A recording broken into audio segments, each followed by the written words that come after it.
Item ಯಾವುದೇ ಇರಲಿ try ಮಾಡಿ ಆಚಿ ಚಿಕನ್ ಮಸಾಲಾ. ಜಮೀರ್ ಅವ್ರಿಗೂ ಹಾಗೂ ನಿಮಗೂ ಏನು ಕನೆಕ್ಷನ್, ಜೊತೆಗೆ ಲೋಕಾಯುಕ್ತ ತನಿಖೆ ಫೇಸ್ ಮಾಡಿದ್ರಾ ಹೇಗೆ? ಮೇಡಮ್ ನಾನು ಹೇಳ್ದಲ್ಲ ಇವಾಗ ವಿಜಯ್ ಶಂಕರ್ ಡಿ ಸಿಗೆ ಬಿಟ್ಟಿಲ್ಲ ಮನ್ಸೂರ್ ಖಾನು, ಅದು ಜಮೀರ್ ಅಹಮದ್ಗೆ ಬಿಡ್ತಾರ? ಜಮೀರ್ ಅಹಮದ್ಗೂ ನನಗೂ ಒಳ್ಳೆ ಸಂಬಂಧಗಳಿದೆ. ಅವರು ಒಂದು ಜಮೀರ್ ಅಹಮದ್ ಅಂದರೆ ಅವ್ರು ಏನು ಮಾಡಿದ್ರು, ಇದು ಆ ಸ್ಟೋರಿ ಹೇಳ್ತೀನಿ. 2014 ಅವರು ಜಮೀರ್ ಅಹಮದ್ ಅವರು ಇವಾಗ ಮನೆ ಜಮೀರ್ ಅಹಮದ್ ಅವ್ರ ಮನೆ ಇದೆಲ್ಲ ಅದು ಪರ್ಚೇಸ್ ಮಾಡಿದ್ರು. ಎಲ್ಲಿ KSFC ಬ್ಯಾಂಕಿಂದ ಪರ್ಚೇಸ್ ಮಾಡಿದ್ರು. ಅದ್ರ ಮೇಲೆ 12 ಕೋಟಿನೋ 11 ಕೋಟಿನೋ ಸಾಲ ಇತ್ತು. ಆವಾಗ ಆ ಮನೆಗೆ ಕಟ್ಟೋಕ್ಕೆ ಅವ್ರ ಹತ್ರ ದುಡ್ಡಿರಲಿಲ್ಲ. ಅವ್ರಿಗೆ KFC ಬ್ಯಾಂಕಿಂದ ನೀವು 7 ದಿವಸದೊಳಗೆ ನೀವು ದುಡ್ಡು ಕಟ್ಟಿಲ್ಲ ಅಂದರೆ ಈ ಪ್ರಾಪರ್ಟಿನೋ ಆ್ಯಕ್ಷನ್ ಮಾಡಿಬಿಡ್ತೀವಿ ಅಂತೇಳ್ಬಿಟ್ಟು ನೋಟಿಸ್ ಬಂತು.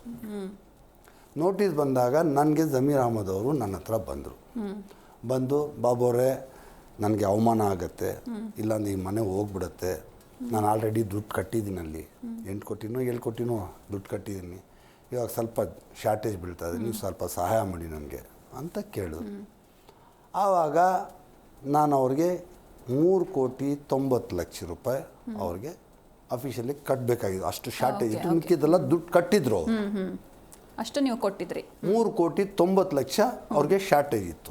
ಆ 3,90,00,000 DD ಮುಖಾಂತರ ಜಮೀರ್ ಅಹಮದ್ ಪರವಾಗಿ ಡೈರೆಕ್ಟಾಗಿ KFC ಬ್ಯಾಂಕ್ಗೆ ಕಟ್ಟಿದ್ದೀನಿ. ಕಟ್ಟಿ ಅಲ್ಲಿಂದ ಪ್ರಾಪರ್ಟಿ ಡಾಕ್ಯುಮೆಂಟ್ ಬಿಡಿಸಿ ಅವ್ರಿಗೆ ಕೊಟ್ಟಿದ್ದೀನಿ. ಆ ದುಡ್ಡು 2014 ಇವತ್ತು 11-12 ವರ್ಷ ಆಗಿದೆ. ಅವ್ರಿಗೆ ಎಲ್ಲರಿಗೂ ಕಷ್ಟ ಇರುತ್ತೆ ಮೇಡಮ್. ನಾನು ಹೇಳೋದೇನೆಂದರೆ ಜಮೀರ್ ಅಹಮದ್ಗೆ ಅಂತಲ್ಲ, ನನಗೆ ಅಂತಲ್ಲ, ನೋಡೋಕ್ಕೆ ನಾವು ದೊಡ್ಡ ಶ್ರೀಮಂತರಾಗಿ ಕಾಣ್ತೀವಿ.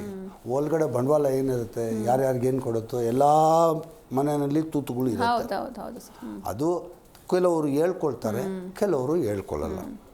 ಇವಾಗ ಅವ್ರಿಗೂ ಪ್ರಾಬ್ಲಮ್ಸು ಇದೆ. ನಾನು ಆವಾಗವಾಗ ಕೇಳಿದ್ರೆ 1-2 ತಿಂಗಳಲ್ಲಿ ಕೊಡ್ತೀನಿ, 3 ತಿಂಗಳಲ್ಲಿ ಕೊಡ್ತೀನಿ ಅಂತಾರೆ. ಇವಾಗ ನನಗೇನು, ನಾವು ಕಷ್ಟಪಟ್ಟಿದ್ದು ಇಲ್ಲಿ ತನಕ ನಿಮಗೆ ಸಿಕ್ಕಿಲ್ಲ ಆ ದುಡ್ಡು? ಇಲ್ಲ ಬಂದಿಲ್ಲ. ಅವ್ರು ಕೊಟ್ಟಿಲ್ಲ ಇನ್ನೂ. ನಾನು ಯಾವಾಗ ಕೇಳಿದ್ರು 2 ತಿಂಗಳು 3 ತಿಂಗಳು 2 ತಿಂಗಳು 3 ತಿಂಗಳಲ್ಲಿ ಕೊಡ್ತೀನಿ ಅಂತ ಹೇಳ್ತಾ ಇದ್ದಾರೆ. ಆದರೆ ಕೊಡ್ತಾರೆ.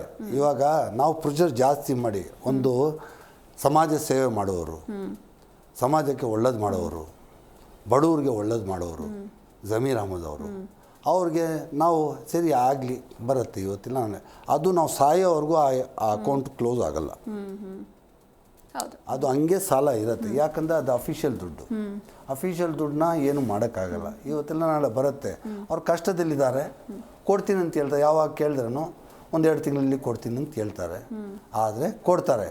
ಆದರೆ ಈ ಕಳ್ಳ, ಈ ಫ್ರಾಡ್ ಮನ್ಸೂರ್ ಖಾನ್ ಈ DC ವಿಜಯ್ ಶಂಕರ್ಗೆ ಹೆಂಗೆ ಡ್ಯಾಮೇಜ್ ಮಾಡಿದ್ದಾನೆ, ಅದೇ ಥರ ಜಮೀರ್ ಅಹಮದ್ ಅವ್ರಿಗೂ ಡ್ಯಾಮೇಜ್ ಮಾಡಿದ್ದಾನೆ, ನಮ್ಮ ರೋಷನ್ ಬೇಗ್ ಅವ್ರಿಗೂ ಡ್ಯಾಮೇಜ್ ಮಾಡಿದ್ದಾರೆ.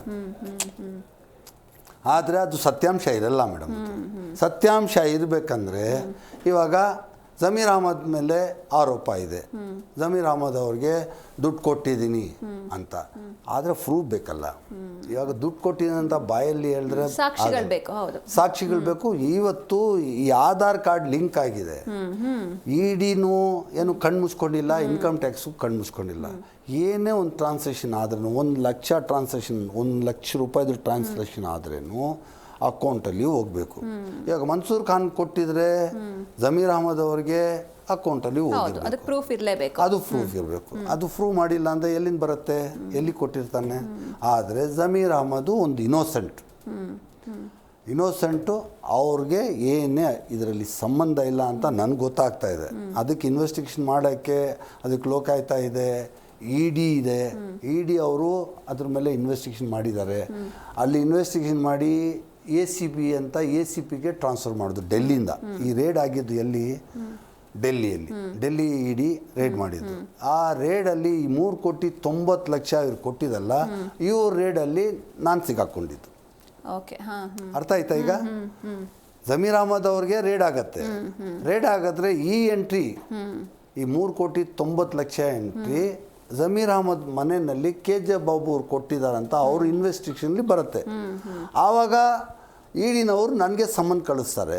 ನಮ್ಮ ಸಮನ್ ಕಳಿಸಿ ನನಗೆ ಕರೀತಾರೆ. ನಾನು ಹೋಗಿ ಎಕ್ಸ್ಪ್ಲನೇಷನ್ ಕೊಡ್ತೀನಿ. ಎಕ್ಸ್ಪ್ಲನೇಷನ್ ಸಾಲನ ಇದು ಲಂಚಾನ ಏನು ಕೇಳ್ತಾರೆ ಅವರು, ಲಂಚ ಕೊಟ್ಟಿದ್ಯಾ ಇದು ಸಾಲ ಕೊಟ್ಟಿದ್ಯಾ. ಅವ್ರು ಲಂಚ ಕೊಡೋದ್ರಲ್ಲಿ ಏನಿದೆ ಅಲ್ಲಿ, ಸ್ವಾಮಿ ಸಾಲ ಕೊಟ್ಟಿದ್ದೀನಿ, ಈ ಅಕೌಂಟಲ್ಲಿ ಇದೆ, ಈ ಅಗ್ರಿಮೆಂಟ್ ಇದೆ, ಅದಕ್ಕೆ ಕೊಡ್ತೀನಿ ಅಂತ ಹೇಳಿದ್ದಾರೆ ಅಂತ ಹೇಳಿದ್ದೀವಿ. ಅಲ್ಲಿಂದ ಇಲ್ಲಿಗೆ ಟ್ರಾನ್ಸ್ಫರ್ ಆಗಿದೆ. ACPಗೆ ಟ್ರಾನ್ಸ್ಫರ್ ಆಯಿತು. ACP ಕ್ಲೋಸ್ ಆಗಿರೋ ಕಾರಣಕ್ಕೆ ACPನವರು ಲೋಕಾಯುಕ್ತ ಅವರು ಕೊಟ್ಟರು. ಲೋಕಾಯುಕ್ತದವರು ಮೊನ್ನೆ ನನಗೆ ಸಮನ್ ಕೊಟ್ಟಿದ್ರು. ನಾನು ಹೋಗಿ ಹಾಜರಾದೆ, ಎಕ್ಸ್ಪ್ಲನೇಷನ್ ಕೊಟ್ಟು ಬಂದೆ. ಜಮೀರ್ ಅಹಮದ್ ಅವ್ರದ್ದು ಏನಿಲ್ಲ ಸರ್, ನಾನು ಸಾಲ ಕೊಟ್ಟಿದ್ದೀನಿ.